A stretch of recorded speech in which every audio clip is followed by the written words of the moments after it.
So I'll get started. It's great to be here, and I finally see a lot of people in person using MFEM for a few years. And yeah, over there, at Lano, I stand by myself and ask a lot of questions on GitHub, and like, thanks for all the support.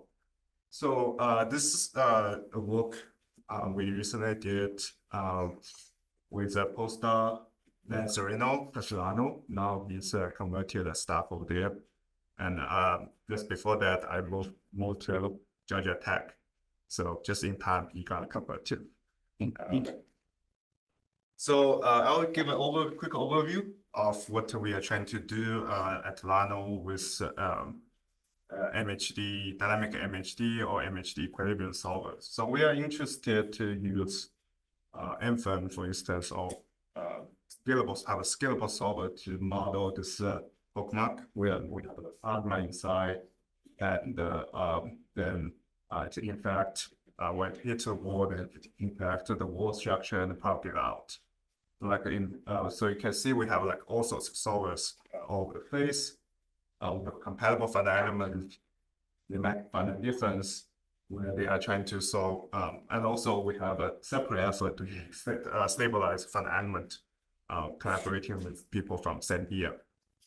And the goal, similar, we are trying to use MHD, extended MHD to understand how this plasma become unstable and become vertical display, something called a vertical displacement event.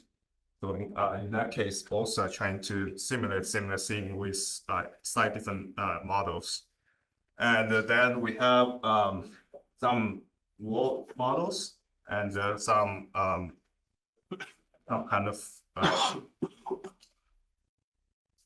let's see, those not without sharp interface. So we had to use embedded approach to do the multi-physics coupling, and eventually we would like to convert both to MFEM version, which we want to use submesh and AMR capabilities. So this those are great, but that's not topic of today's talk. Today's talk is about the Grad-Shafranov solver. So all of them require a good initial condition. And the good initial condition comes from MHD equilibrium solvers. That's almost always the case for MHD simulation for tokamak. So right now the workflow for all of those is we have separate Picard-based MHD equilibrium provide this finite shape, provide the equilibrium, and then we convert the equilibrium to load it to some finite element grid, and that's our initial solution that we run from there. So this is the initial condition. So there are two issues we run into. One is there's a mismatching between finite difference of more structural grid with finite element. And also, when we try to push the limit, we want to look at some extreme case, and Picard iteration start to fail. So that's why that motivates today's work. And I'll introduce the Grad-Shafranov equations a bit. So the equation is quite simple in some sense. So there's a MHD, so there's a force balancing. So J cross B equals linear compaction. And this, because we assume axisymmetric, so the equation is written RZ coordinate. And then MHD, there's approximation for in MHD is J is co. And due to the tokamak, it's equilibrium, so we hope that B can be written as this form. So it's only one degree of freedom, which is psi. And putting everything together, it becomes this Laplacian equation, which on the right-hand side is there's a nonlinear source term. And this F and P typically is from some measurement. So we get, we actually have some table we got from physicists, and we use that to view the profile of P and F.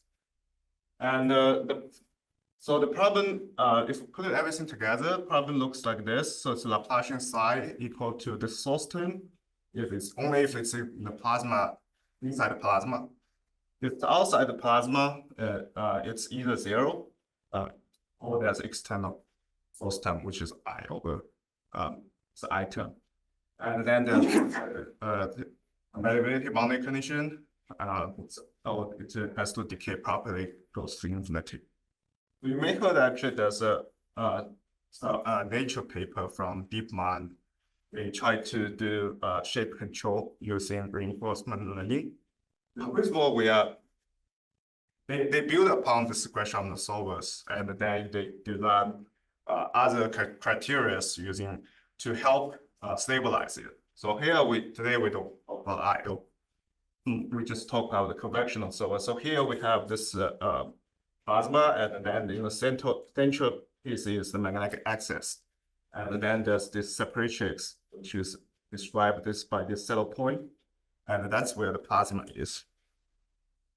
All right, so this problem is has like two more additional components which make it difficult. So the first one is we actually don't know where the plasma is before we solve it. So there's a third one, but the first one is I talk about the free boundary problem. So the problem is free boundary in the sense that you can make choice of where to put it, your boundary computational domain. So you can either put a box, or you put it in our previous case, we assume this wall is our boundary. And right now we assume there's a boundary looks like this. It's go to 0, and then that's a circle. So we have to apply compatibility and the far-field boundary conditions on those.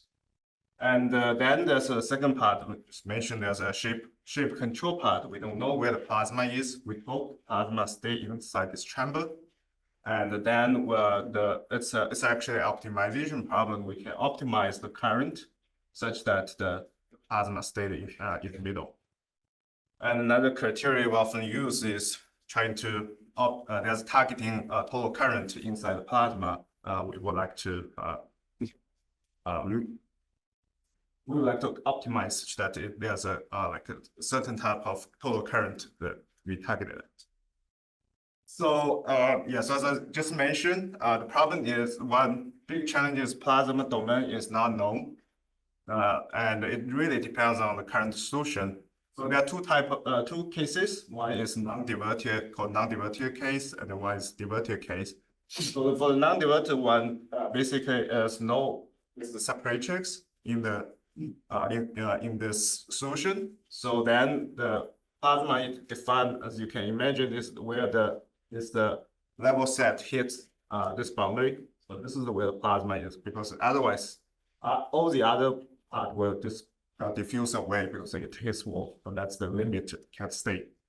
The second case called diverted case where we decide the plasma by separatrix. And that all depends on the current solution. So we have to decide which cases is and determine where the plasma domain is. So that as a result, the conventional wisdom among physicists is that this is not possible to do Newton because it's just depends on the domain depends on the solution itself, which turns out to be not true.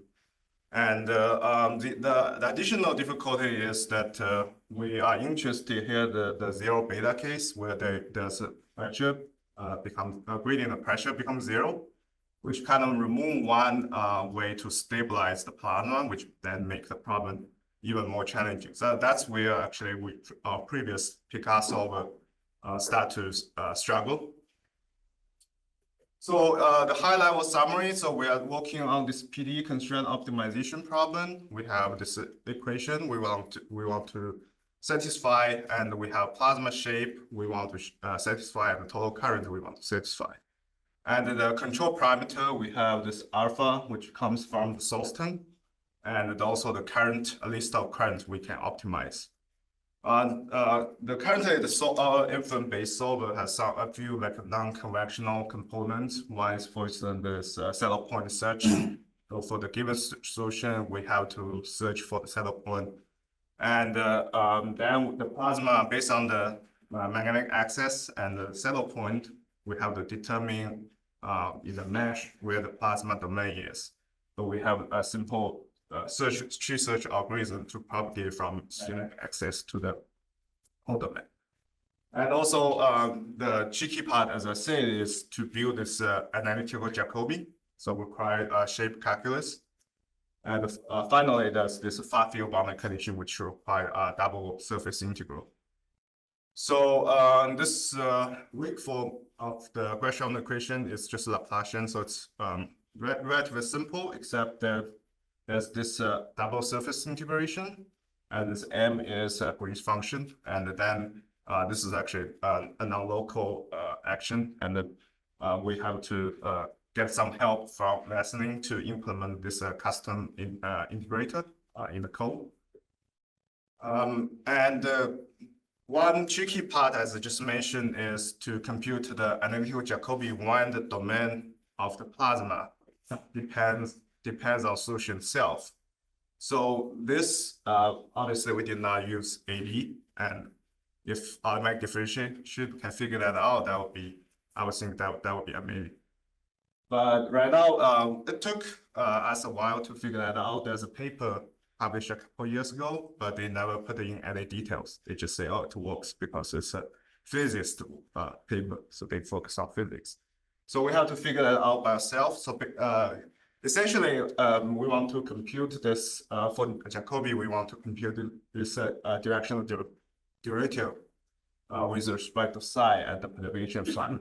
So the problem is this f is the integral over the unified domain. And this, some domain, that domain depends on this perturbation as shown. So to take a derivative of this integration, instead we have to take derivative of the integrand and also of the boundary surface integral, where it involves this speed, normal speed of the surface chain. So that's one part we have to figure out so that we can take in derivative with respect to this integral. The second piece we have to figure out is to compute n dot v. So that's actually also not trivial because the domain is implicitly defined by this equation, and where x is the domain of the plasma, and that is decided by the current solution where it's the saddle point.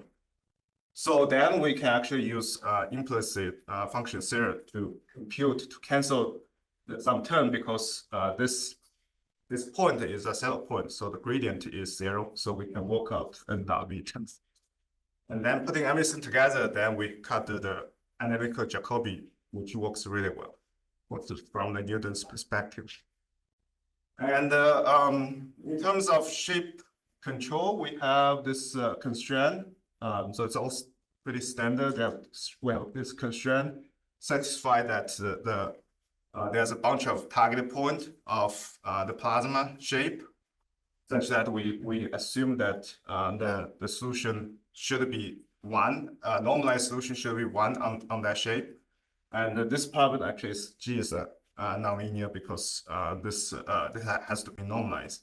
And then we have some regularization term with respect to current. And then that's the minimization cost function. And then on top of that, we satisfy the PDE as well as the plasma current. So we come up with this nonlinear system, and we use this Lagrange multiplier to satisfy all the constraints. So that's introduce 2 Lagrange multipliers for this Lagrange.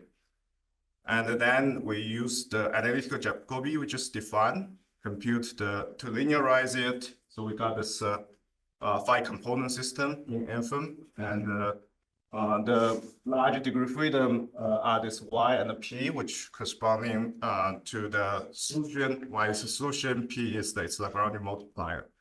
And all the other small degree freedom, so we decide to do factorization to cancel them out.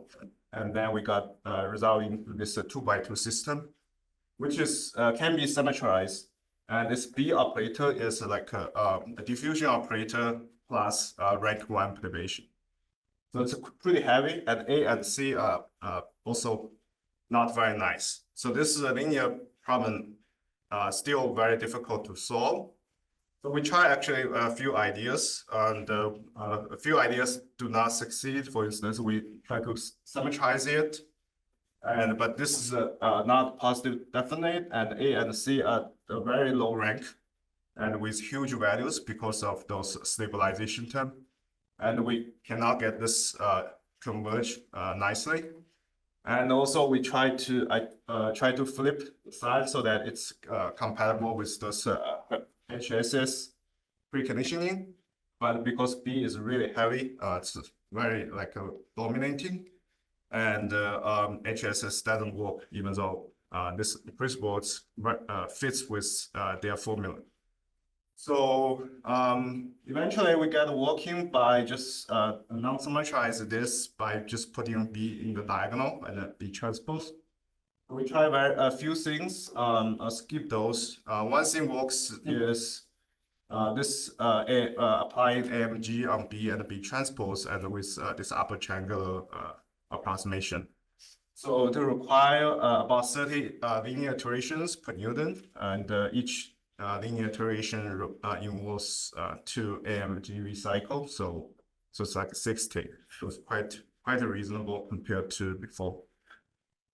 Now I'm gonna add a little bit extra, which we also do use AMR, and we first try like error indicator based, which for this problem becomes not too interesting because it detects error is big in the coil, but that's not the part we are terribly interested. And even though it's trying to refine those. And then we use the current to define a feature-based error estimator. Then it starts to try to capture this separatrix, and that works out much better. So I'll show you one result where we use our solver to solve this Taylor state equilibrium, which is called 0 beta. So we have 4 AMR loop, and the first one kind of a little bit struggle, so to use 4 iterations, 4 Newton iterations to converge to find a reasonable solution. I think the our tolerance was 10 to negative 8, so it's pretty aggressive. And then to refine, and then even the error is big, then you typically just use 2 Newton iteration to get a solution. And the solution looks like that's the entire domain looks like. And the zooming is like this, and those points you saw over there is our control point. So we pick about your control point such that the plasma will be looks like that shape. So in summary, this AMR really also help to get to the correct solution, because if we start from this they use the same mesh as the refined one, it still will be struggling to get the right, Newton was struggling to get the right solution. In terms of compared to Picard, so Picard usually gets stuck, if for this problem get stuck at 10 to negative 1 radical error, so cannot get the solution correct solution. So now we have a nice psi computer, and now we want to load it into our MHD solver. So recently I tried a few things. So it's so I'll talk a little bit. So one thing we start from is they give me a cross-section mesh. So I have this mesh from Gmesh or whatever, and then I use extruder to generate this high order tokamak mesh. That's what I got. That works really nicely. And then I know I want the solution size stay on RZ then, and it's much larger than this cross section. So I know there's part I don't really need to even using this formula. So I use this trimmer and field interp to get to make it smaller, but on the exact part of the this part. So use the same mesh but much smaller. Then it works very well to get the psi on this small piece of the entire domain. So now I have psi, and then I want to compute, for instance, this poloidal B field gradient psi cross E5. So our collaborator won't be in H code. So we put in H code and then I compute. So then what I use is this GSLab. Basically, it's trying to compute this 3D field using this 2D size. So it will loop over all the elements, collect all the quadrature points, and compute RZ of the corresponding quadrature points, interpolate use GSLab on this 2D section and get psi, and then put it in to get this compatible finite element version of B. Same apply to B5. So right now, that's my work loop. Maybe it can be optimized. And in particular, I found that this can still be very noisy, a little noisy here. In this when being in H code and phi is lowest order H1, and then compute some compatible finite element. So I'm looking to say operating with mesh and order of H code, see if I can get rid of those oscillations. In particular, this is actually not too bad with B field, but since we want to compute curl of B, which is another derivative, the current actually you can imagine it's a lot more noisy than this. So I'm trying to get rid of, try various things to get rid of those. Further in future improvement, since I really like this interface fitting technique, internal interface technique, and I hope to try it this year so that they can actually capture the separatrix automatically, and even then use the mesh captured as potentially as the mesh for the MHD solver. Also, one thing coming out with this nature RL work is they claim they do better than the conventional Grad-Shafranov based equilibrium solver.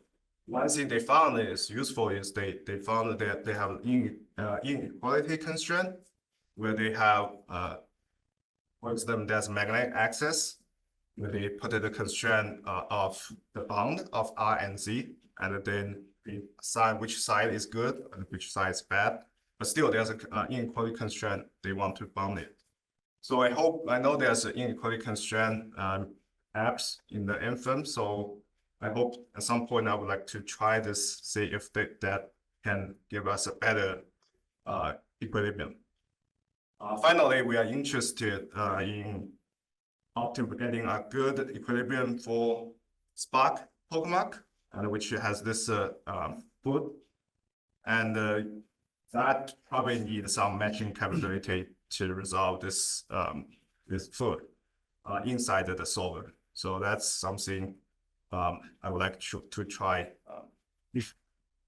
So with that, I will end my talk here. So in summary, I would like in future work, I would like to get a better shape control, involve a better solver, AMR, as well as some meshing capabilities inside the solver.